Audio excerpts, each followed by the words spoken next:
আসসালামু আলাইকুম ভিউয়ার্স, আশা করি আপনারা সবাই ভালো আছেন। আজকে আমি আপনাদের সঙ্গে একটি বেবি প্যান্টের উপর ড্রয়িং এবং এমব্রয়ডারি কাজ দুটি দেখাবো। আমি প্রথমে ডিজাইনটি কাগজের মধ্যে এঁকে নিয়েছি।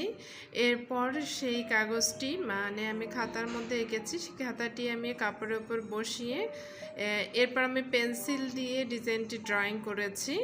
আর এখন আমি আপনাদের সঙ্গে কলম দিয়ে ডিজাইনটি দেখিয়ে দিচ্ছি। এখানে আমি অনেকগুলো ফুল এবং লতা পাতার মাধ্যমে পুরো ডিজাইনটি করেছি। আর এই প্যান্টটির চতুর্দিকে এই ডিজাইনটি থাকবে, মানে সামন পিছন দুই দিকেই আমি এই ফুল দিয়ে ডিজাইনটি করেছি। আর এখানে অনেকগুলো সুতার কালার ব্যবহার করা হবে। আশা করি পুরো ভিডিওটি দেখলে আপনারা বুঝতে পারবেন। এখন আমি আপনাদের সঙ্গে এমব্রয়ডারি কাজ শেয়ার করছি। এখানে আমি সুতি লাচি সুতা ব্যবহার করেছি এবং অনেকগুলো সুতা কালার আমি ইউজ করেছি। আর এখানে ফুলের যে পাপড়িগুলো রয়েছে এগুলো ভরাট সেলাইয়ের মাধ্যমে আমি পুরো ডিজাইনটি ভরাট করে নিচ্ছি। এছাড়া আমি ফ্রেঞ্চ নট স্টিচ এবং আরও কিছু সেলাইয়ের মাধ্যমে পুরো ডিজাইনটি করেছি। আশা করি আপনারা পুরো ভিডিওটি দেখলে অনেকগুলো সেলাইও শিখতে পারবেন। এখানে আসলে যে সেলাইগুলো আমি ব্যবহার করেছি এগুলো খুবই সিম্পল সেলাই, ছোট ছোট কিছু সেলাইয়ের মাধ্যমে পুরো ডিজাইনটি আমি কভার করেছি। এখানে আসলে এমব্রয়ডারি কাজটি ডিপেন্ড করে আপনারা যে কাজটি করছেন, এটা সে সেলাইয়ের উপর অনেকটা ডিপেন্ড করে না, মানে কালার কম্বিনেশন, আপনার সুতার কালার, যে কাপড়টি করছেন এমব্রয়ডারি সেই এমব্রয়ডারি কালারের সাথে সুতার কালার ম্যাচ করছে কিনা, এই সব কিছুর উপরে আসলে ডিজাইনের সৌন্দর্যটা নির্ভর করে। এখানে ফুলের মাঝখানে যে অংশ এটি আমি ফ্রেঞ্চ নট স্টিচের মাধ্যমে ভরাট করে নিচ্ছি। বড় ফুলের মাঝখানেও আমি ফ্রেঞ্চ নট স্টিচ দিয়ে ভরাট করেছি এবং ছোট ফুলের মাঝখানেও আমি ফ্রেঞ্চ নট স্টিচ ব্যবহার করেছি।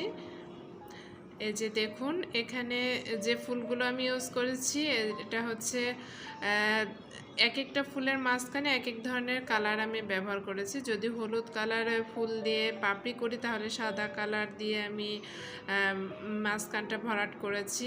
এছাড়াও আমি যখন লাল কালার ফুল দিয়ে পাপড়ি এমব্রয়ডারি কাজ করেছি তখন আমি আরেকটি কালার ব্যবহার করেছি। এভাবে আসলে আমি পুরো ডিজাইনটি কভার করেছি। আর এখানে আমি যে সবুজ কালার সুতা ব্যবহার করেছি এটি হচ্ছে হালকা সবুজ কালার, ডিপ যে সবুজ কালার এটি কিন্তু আমি ব্যবহার করিনি, হালকা হালকা একটি কালার রয়েছে এটি ব্যবহার করেছি। আর এখানে আমি পাপড়িগুলোর কাজ দেখাচ্ছি। এভাবেই আসলে পুরো ডিজাইনটি করা হয়েছে। আর এই ধরনের কাজ অনেকগুলোই আমার চ্যানেলে অলরেডি দেয়া রয়েছে, আপনারা চাইলে দেখে নিতে পারেন। অনেকগুলো বেবি ড্রেস, বেবি প্যান্ট, বড়দের ড্রেস, এছাড়া ব্লক প্রিন্ট, অনেক ধরনের কাজ আমার চ্যানেলটিতে শেয়ার করা রয়েছে। আপনারা চাইলে আমার চ্যানেলটি ভিজিট করে দেখে নিতে পারেন। যদি ভালো লেগে থাকে তাহলে অবশ্যই আমার চ্যানেলটি সাবস্ক্রাইব করে বেল বাটন অন করে রাখবেন, তাহলে যখনই আমি ভিডিও দেব আপনারা নোটিফিকেশন সঙ্গে সঙ্গে পেয়ে যাবেন। এছাড়া আমার ফেসবুক পেজ, ইনস্টাগ্রাম, টিকটক সবখানে আমার চ্যানেল রয়েছে, আপনারা চাইলে সেগুলোতেও আমাকে ফলো দিয়ে রাখতে পারেন।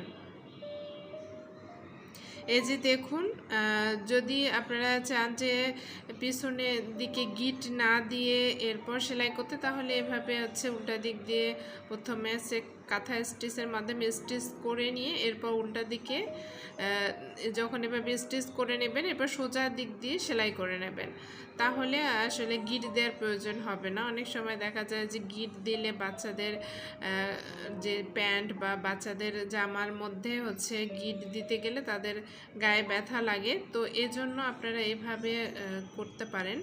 প্রথমে উল্টা দিক দিয়ে একটু স্টিচের দিয়ে নিয়ে এরপর সোজা দিক দিয়ে আপনারা সেলাই উঠে নেবেন, তাহলে গিট দেওয়ারও প্রয়োজন হবে না আর সুতাও খুলে যাবে না। এই যে দেখুন, আমি অনেকগুলো কিন্তু কালার ব্যবহার করেছি, বিভিন্ন কালারের মাধ্যমে পুরো ডিজাইনটি আমি ফুটে উঠিয়েছি। আর আমার ডিজাইনটি আপনাদের কেমন লেগেছে অবশ্যই জানাবেন। এখন আমি পুরো ডিজাইনটি পুরো লুকে আপনাদের সঙ্গে শেয়ার করছি। এই যে দেখুন, এটি সামন পার্ট এবং এটি পেছন পার্ট। আশা করি আপনাদের ভিডিওটি ভালো লেগেছে। যদি ভালো লেগে থাকে তাহলে অবশ্যই আমার চ্যানেলটি সাবস্ক্রাইব করে বেল বাটন অন করে রাখবেন। আর এখানে দেখুন, আমি অনেকগুলো প্যান্ট অলরেডি বানিয়ে রেখেছি, আর এগুলোর ভিডিও কিন্তু আমার চ্যানেলটিতে দেয়া রয়েছে। ভালো থাকবেন। আসসালামু আলাইকুম।